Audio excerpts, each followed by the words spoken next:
এরপর আমরা চলে আসি ডি ব্লক মৌল। ডি ব্লক মৌল মানে পর্যায় সারণীটা যদি আমরা খুব ভালো করে দেখি, পর্যায় সারণীটা আমি এখানে ছোট করে আঁকছি, এরকম তার স্কেলিটাল স্ট্রাকচারটা।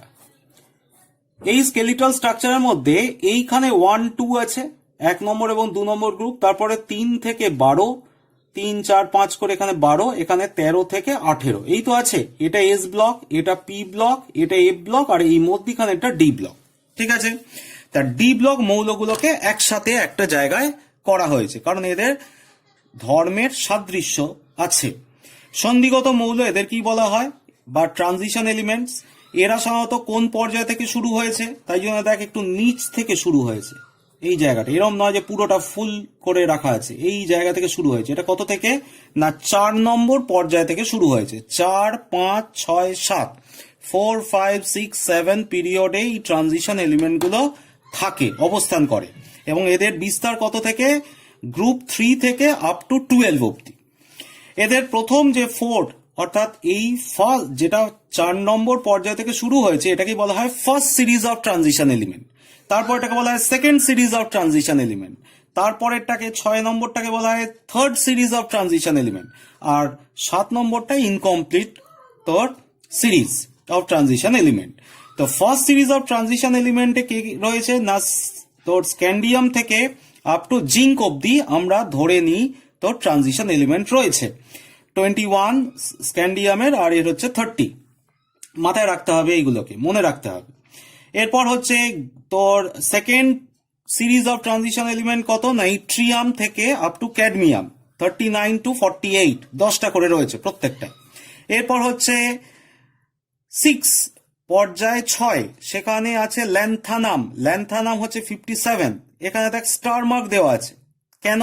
তার কারণ ল্যান্থানাম দেখ 57, তার থেকে 10 যদি যোগ করি তাহলে তো কত হবে, 10 যোগ করলে 57 এর পর হচ্ছে তোর 66 আসা উচিত। কিন্তু দেখ এখানে রয়েছে যদি 3 থেকে 12 মানে কি 10টা রয়েছে, 10টার মধ্যে এখানে চলে এসছে 8G, মার্কারি হচ্ছে 80। তাহলে এখানে অনেকগুলো তার মানে যেন মৌল আছে 6 পর্যায়েতে এই সন্ধিগত মৌলের মানে থার্ড সিরিজ অফ ট্রানজিশন এলিমেন্টে। তার কারণ হচ্ছে ল্যান্থানামের পরে অর্থাৎ 58 থেকে 14টা এলিমেন্ট তারা কিন্তু এফ ব্লকে রয়েছে। কেন? কারণ এর পরের যে মৌলগুলো পরপর রয়েছে সেই মৌলগুলোর প্রত্যেকের ইলেকট্রন কোথায় ফিল্ড আপ হয়েছে, তার 4f কক্ষে। 4f কক্ষে 1 2 করে 14টা ইলেকট্রন ধরতে পারে, সেই জন্য সেই 14টা মৌলকে আলাদা একটা গ্রুপ করা হয়েছে যেটা এফ এ রাখা হয়েছে। তাই এটাকে ল্যান্থানয়েড সিরিজ বলা হয়, ল্যান্থানামের ঠিক পরে। তারপরে 14র পর 15তম যেটা, সেই 15তমটা আবার এই সন্ধিগত মৌলে অর্থাৎ ল্যান্থানামের পাশে রয়েছে। তারপর করতে করতে আপ টু 80 অব্দি এসছে। ঠিক একই ঘটনা ঘটে অ্যাক্টিনামের ক্ষেত্রে। অ্যাক্টিনিয়ামের ক্ষেত্রে দেখ 89 এর পরের যে মৌল সেটা স্থান দেওয়া হয়েছে এফ ব্লকে, কারণ তারপরে হচ্ছে 5f ফিল্ড আপ হচ্ছে। তার জন্য এখানে একটা ল্যান্থানয়েড কন্ট্রাকশন বা এখানে একটা অ্যাক্টিনয়েড কন্ট্রাকশন বলে টার্ম ইউজ হয়। অর্থাৎ এর পরে যে মৌলগুলো আছে সেই মৌলগুলোর যে ইলেকট্রন বিন্যাস, সেখানে দেখা যায় ইলেকট্রনগুলো যেখানে এন্টার করছে সেগুলো সবাই এফ অরবিটালে। সেটা ল্যান্থানয়েডের ক্ষেত্রে 4f আর অ্যাক্টিনয়েডের ক্ষেত্রে 5f।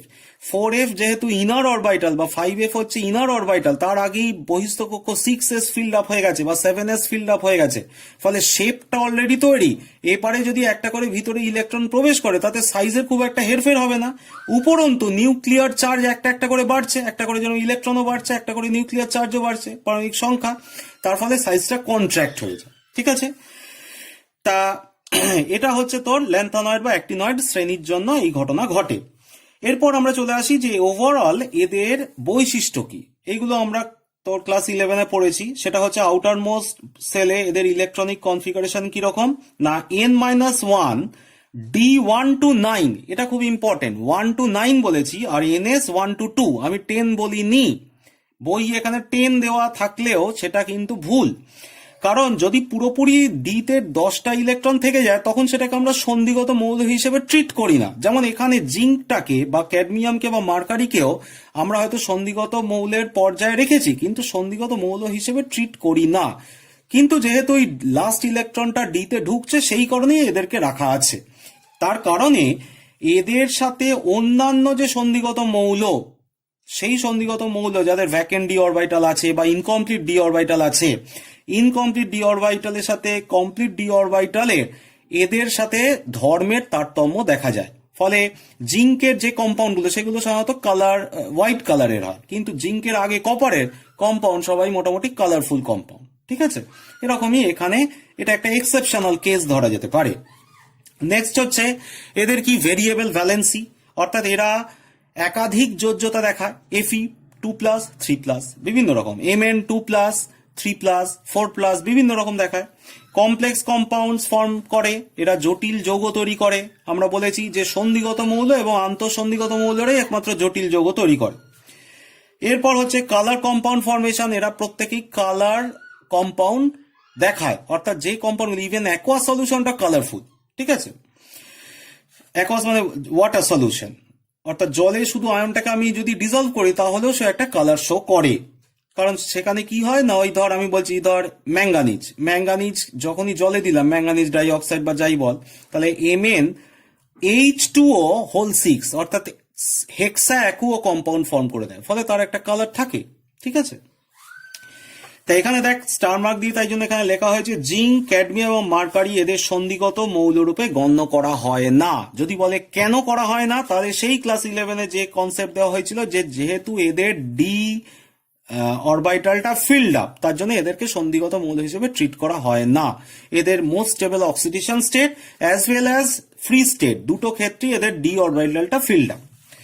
এরপর আমরা চলে আসি যে এদের প্রপার্টি, জেনারেল প্রপার্টি দেখ। অ্যাটমিক রেডিয়াস আমরা জানি বাঁ দিক থেকে ডান দিকে গেলে কি হচ্ছে, এখানে কমছে। কেন কমছে? কারণ দেখ 3D অরবিটাল, আমি যদি ফার্স্ট সিরিজ অফ ট্রানজিশন, সেখানে 3D 4s টা আগে ফিল্ড আপ হয়ে তারপরে তো 3D ঢুকছে। 3Dটা তো ইনার কোর অরবিটাল, 3D তে যদি একটা করে ইলেকট্রন ঢোকে তার জন্য তো সাইজ বাড়ছে না, তার জন্য দেখ আস্তে আস্তে সাইজগুলো ডিক্রিজ করছে।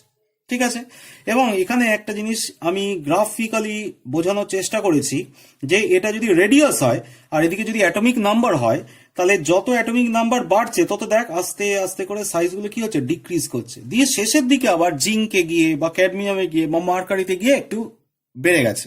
কেন? সেখানে পুরো ফিল্ড আপ হয়ে গেছে, মোটামুটি এবার একটা ইন্টার ইলেকট্রনিক রিপালশন কাজ করছে, একটু তাদের অ্যাটমিক রেডিয়াস বেড়েছে। এখানে আরেকটা জিনিসও উল্লেখ্যটা এটাই যে দেখ এইটা হচ্ছে জিঙ্কের, অর্থাৎ ফার্স্ট সিরিজ অফ ট্রানজিশন এলিমেন্টের রেডিয়াস, আর সেকেন্ড আর থার্ডের দেখ এদের খুব গায়ে ঘেঁষাঘেঁষি, মানে এদের রেডিয়াস গুলো মোটামুটি কাছাকাছি। ভালো করে বোঝার চেষ্টা কর। অর্থাৎ আমি এখানে ছবি দিয়ে বোঝানোর চেষ্টা করেছি যে 4 নম্বর পর্যায়ে তাদের যে সাইজগুলো কমেছে, 5 নম্বরও সাইজ কমেছে, 6এও সাইজ কমেছে। এইটা নিয়ে কোনো অসুবিধা নেই, প্রত্যেকের সাইজ কমছে। কেন? কারণ এর 3D অরবিটাল ফিল্ড আপ হয়েছিল। তারপর 4s এ অলরেডি দুটো ঢুকে আছে। তারপর এখানে 4D, সেখানে 1 2 করে ঢুকছে। তারপর এখানে তোর কি 5s ঢুকে গেছে, 6s ঢুকে গেছে, তারপর এখানে 5D ঢুকছে, 1 to 9 এরকম করে ঢুকছে। কিন্তু দেখা যায় যে যত আমরা ডাউন দ্য গ্রুপ যাই তত কি হয়, সাইজগুলো তো বাড়ে, এর থেকে এর সাইজ বেশি হবে। কারণ যেহেতু তার নেক্সট অরবিটাল 3D এর জায়গায় 4D বা 4s এর জায়গায় 5s, আবার 5s এর জায়গায় 6s। ঠিক আছে, কিন্তু এখানে একটা অদ্ভুত ঘটনা ঘটে, এখান থেকে এখানে যে একটা সাইজের জাম্প হচ্ছে, বাড়ছে, তাই এর থেকে এর সাইজটা বড়, এর থেকে এর সাইজ বড়, এর থেকে এর সাইজ বড়। কিন্তু 5 আর 6 এর মধ্যে সাইজের খুব একটা ডিফারেন্স নেই। কেন ডিফারেন্স নেই? তার কারণ এদের মধ্যখানে এই 6 এর ঠিক ল্যান্থানামের পরেই কি হয়, ল্যান্থানয়েড কন্ট্রাকশন হয়। তারপরের যে এলিমেন্টটা, সেই এলিমেন্টটার সাইজ মোটামুটি তোর 5তম পর্যায়ে বা 5th পিরিয়ডে যে এলিমেন্টটা আছে তার সাথে প্রায় ম্যাচ করে যায়। তার ফলে পিরিয়ড 5 এবং পিরিয়ড 6 এদের তোর অ্যাটমিক রেডিয়াসের খুব একটা তারতম্য ঘটে না। যেহেতু অ্যাটমিক রেডিয়াস মোরলেস সেম, তাই এদের মধ্যে প্রপার্টির অনেক মিল আছে। ফার্স্ট সিরিজ অফ ট্রানজিশন এলিমেন্টদের সাথে সেকেন্ড এবং থার্ডের মিল খুব একটা নেই, কিন্তু সেকেন্ড আর থার্ডের মধ্যে মিল প্রচুর, যেহেতু তাদের সাইজটা কাছাকাছি। যদি কোয়েশ্চেন দেয় কেন, তার কারণ হচ্ছে এখানে একটা ল্যান্থানয়েড কন্ট্রাকশন বলে একটা ঘটনা ঘটছে। ল্যান্থানয়েড সংকোচনের জন্য এদের সাইজগুলো কাছাকাছি চলে আসে। ঠিক আছে, এরপর আমরা চলে আসি ডি ব্লক মৌলদের জারণ স্তর। এরা সাধারণত জারণ স্তর ম্যাক্সিমাম কেসে দেখায় +2 এবং +3। একমাত্র এক্সেপশনাল ম্যাঙ্গানিজের ইলেকট্রনিক কনফিগারেশন যদি দেখিস তা 3d5 4s2 এই হচ্ছে এদের ইলেকট্রনিক কনফিগারেশন।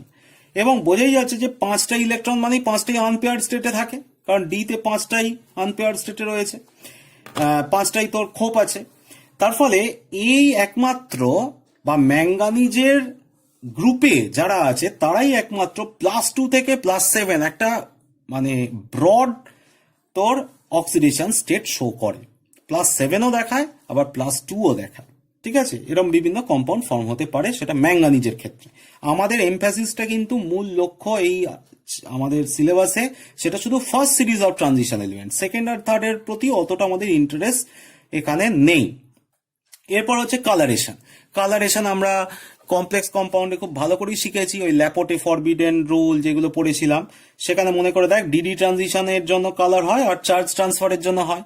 ডিডি ট্রানজিশন কোথায় ফরবিডেন কোথায় অ্যালাউড এগুলোকে আমরা শিখিয়েছিলাম। যদি না তোদের মনে থাকে তাহলে একটু দেখবি ভিডিওগুলো, আর যদি বুঝতে অসুবিধা হয় আমায় জিজ্ঞেস করবি। এরপর হচ্ছে ম্যাগনেটিক প্রপার্টি, এদের ম্যাগনেটিক প্রপার্টি খেয়াল করে দেখ, অক্টাহেড্রালে ওই T2GeG বা টেট্রাহেড্রালে ঠিক উল্টে যায়। ঠিক আছে, ফলে তাদের যে ম্যাগনেটিক প্রপার্টি আমরা জানি নাম্বার অফ আনপেয়ার্ড ইলেকট্রন, তোর স্পিন ম্যাগনেটিক মোমেন্ট হচ্ছে √n × n+2 bm, Bohr magneton যে ইউনিট সেই ইউনিট আমরা বার করি, সেটা ডিপেন্ড করছে লাইগ্যান্ড কিরকম হবে, লিগ্যান্ড গুলো ওই স্পেকট্রোকেমিক্যাল সিরিজে। ঠিক আছে, এবার আমরা চলে আসি এখানে যে K2Cr2O7, এখানে দু একটা কম্পাউন্ড নিয়ে একটু ডিটেলসে আলোচনা আছে। K2Cr2O7 one of them. K2Cr2O7 আমরা পড়বো এবারে।